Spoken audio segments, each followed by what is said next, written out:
Nikola Tesla. We all know him, absolute legend. He was unfortunately ridiculed, and most of his work has just not come about because there was powerful people who stopped him. He believed that the world was an energy source of some kind, that you can utilize the energy of the world and harness it to essentially create free energy, which is what he was hoping to provide for the world. But of course, that doesn't make any money. The elites like money, so Tesla was stopped, which is disgusting that that's even happened. Lots of people thought Tesla was a very strange person. He was very weird, and eccentric would be a better word for it. Tesla was a very impressive person, but there's some information that's recently come out with all of the declassified FBI documents that are suggesting that Tesla was actually not human, that he actually was an alien or has alien origins, links to aliens, in particular being from Venus. I'm not making this up, this is a genuine FBI document which I'm about to show you, but let's fly straight into it. It's absolutely wild. So this is the FBI document here. It's been declassified.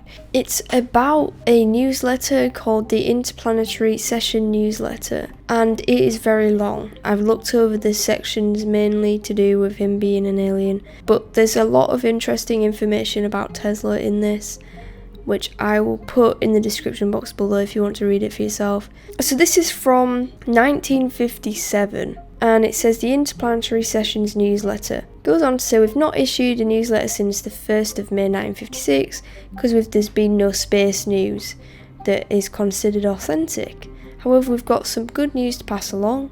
There's a lecture was going on. Someone operating a giant rock at spaceport and airport has been hosted for annual spacecraft conventions. George Van Tassel this is. It goes on about how there's all these great things going to be happening, lectures, talks, and also Dan Fry's another guy who's doing a lecture as well. And he's got a book, and he wrote a book about a trip he made in a flying saucer from a desert spot of the White Sands Proving Ground in New Mexico to New York City and returned in 32 minutes. There was flying saucers on the night of June 13th from 10 p.m. to 1 a.m. and full-scale operations of flying saucers all over American areas on July 1st in 3 phases. I'm assuming this is in the future. New York areas, Washington DC, North America. A second phase would be the same areas, and then July 1st is a full-scale operation. It's going to be by some space messengers, or it's all been planned. Margaret Storm, so this is where it gets into about Tesla, has been assigned to a certain work with the space people as follows. She's writing a book, Return of the Dove, a story of the life of Nikola Tesla, scientist, and the part his inventions will play in the new age. Much of the data for the book has been supplied to Mrs. Storm through transcripts received on the Tesla set, a radio-type machine invented by Tesla in 1938 for interplanetary communication. Tesla died in 1943, and his engineers did not build the Tesla set until after his death. It was placed in operation in 1950, and since that time, the Tesla engineers have been in close touch with spaceships. The space people have visited the Tesla engineers many times, and have told us that Tesla was a Venusian, so from Venus, brought to this planet as a baby in 1856 and left with Mr. and Mrs. Tesla in a remote mountain province in what is now Yugoslavia. Now that is very interesting. The part that I find interesting there is the bit about the radio communication, because Tesla developed a radio set of sorts. When he was working with this, there's this story that he started getting through strange sounds which didn't really make sense, because his communication device was able to pick up thousands and thousands of miles away, even into space. He started to pick up lots of strange sounds, lots of strange communication noises,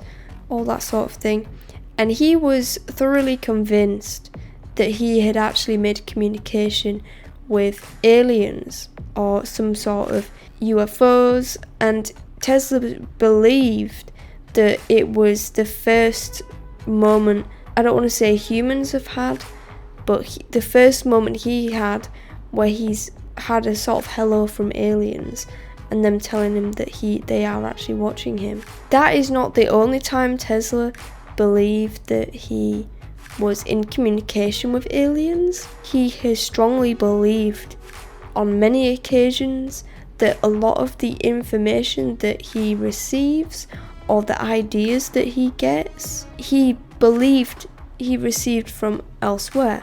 Now, Tesla was very much into spirit. He was a big believer that the world that we live in is much more than just the physical. He believed in crystals, he believed in working with them, harnessing them.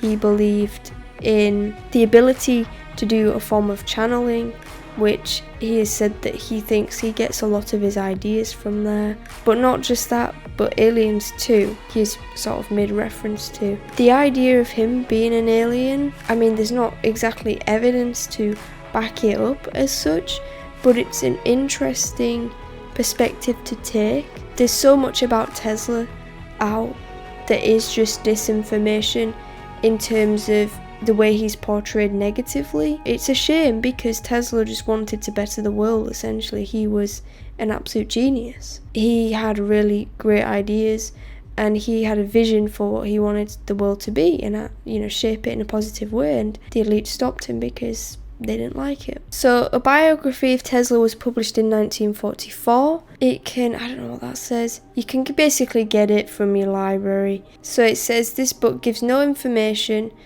about Tesla's connection with space people, and it was not revealed until 1950, and it gives many wrong impressions of Tesla, this book, because Mr. O'Neill's occult knowledge was limited. So there we go, occult knowledge. And like I said, the word occult has negative connotations nowadays, because when you think of the occult, I think many people jump to the negative side of it, the darker side, but I'd like to think that it depends on the intent of the word with occult. It can go either way. It can be love and light, or it can be darkness, but I think Tesla had a great deal of occult knowledge, if you want to put it that way, or spiritual knowledge would probably be a better term for it. Therefore, this biography didn't essentially fully understand who Tesla was, or know a lot about what he actually knew or was aware of. However, it is well worth reading because it gives much technical information about electrical engineering, which Mrs. Storm will be obliged to admit in a book because she has such an abundance of material to present. It's not being intended to mention Mrs. Storm's work at this time, but the public will be offered a sneak preview and a small mimeograph resume of the book according to publication arrangements.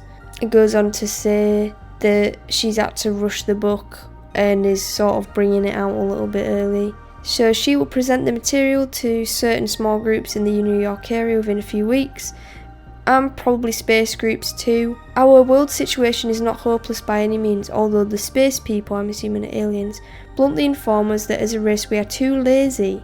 Spiritually, we must become more potent if we are to hold this planet together against the efforts of the dark forces to blow it to bits. Well, look how that's going for us.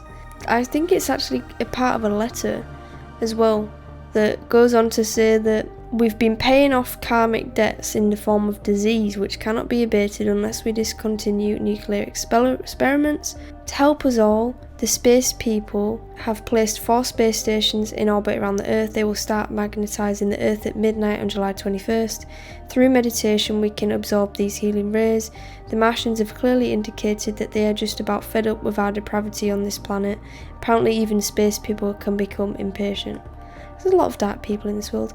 Moving on, this document goes into a little bit more about Tesla and his research regarding his equipment, experiments, things that have been classified for a very long time that are now declassified. It says, Mr. A.N. Spaniel, in a telephone conversation with the writer during the late evening of January 8, 1943, stated that Nikola Tesla, who was one of the world's outstanding scientists, particularly in the electrical field, who had passed away on January 7, 1943, at the Hotel New Yorker, where he maintained his residence during his lifetime, had conducted many experiments in connection with the wireless transmission of electrical power and what is commonly called the death ray. Spaniel further stated that the notes and records of Tesla's experiments and formulae, together with the designs of the machinery necessary to vitalise them, are among Tesla's personal effects, and that no steps have been taken to preserve them and to keep them from falling into the hands of people unfriendly to the war effort of the Allied nations. Spaniel continued by saying that a distant relative of Tesla, a person who was intensely disliked by Tesla and who came to the United States from Czechoslovakia within the past year by the name of Sava Kosanovic, is taking steps to get possession of these important documents and plans.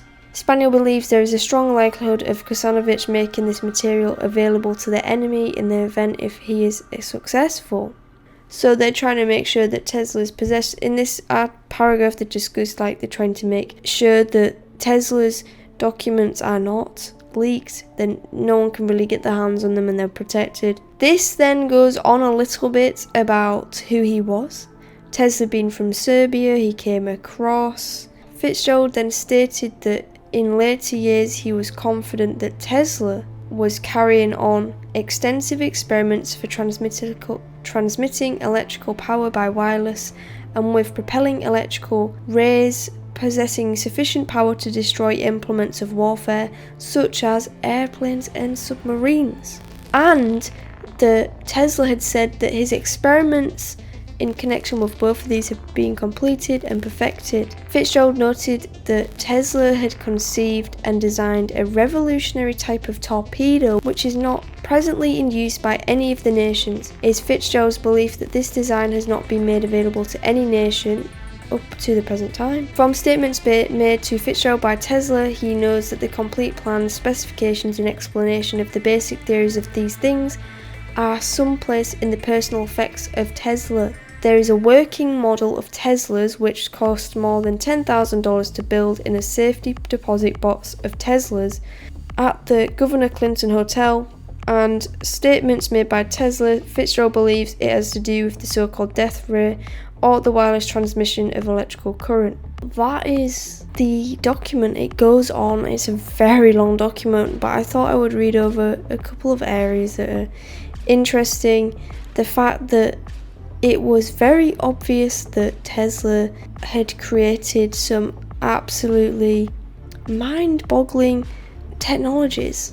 Even back then, it was stuff that was way beyond their time, our time.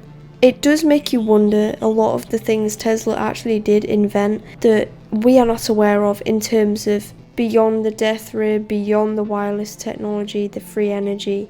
What else is there that Tesla achieved that is just not in public knowledge? Or the things that he was working on but never really got the chance to finish them. That is of interest. It would be interesting to know if that is the case. I wouldn't doubt it.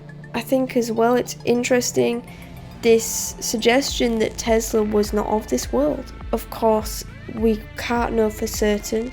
We have no idea really about that. There's nothing to say he is, and there's nothing to say he isn't. He's not here anymore. Let's say if he is, maybe he was placed on Earth and brought to Earth in order to better it. They hoped that by bringing Tesla here to invent these technologies that are going to better the world, we can really start making some progress as the human race. But to some extent, if that is the case, it seemed like it didn't really work out too well, did it? I mean, it was covered up for the most part. Tesla ended up losing a lot of things. He was treated terribly. What do you think? Do you think Tesla is from Venus? Do you think any more information about it will end up coming out and the truth will be revealed? Let me know down in the comments below. I'd like to say that if you'd like to support the channel, please subscribe to Certified Today and get ready to take flight.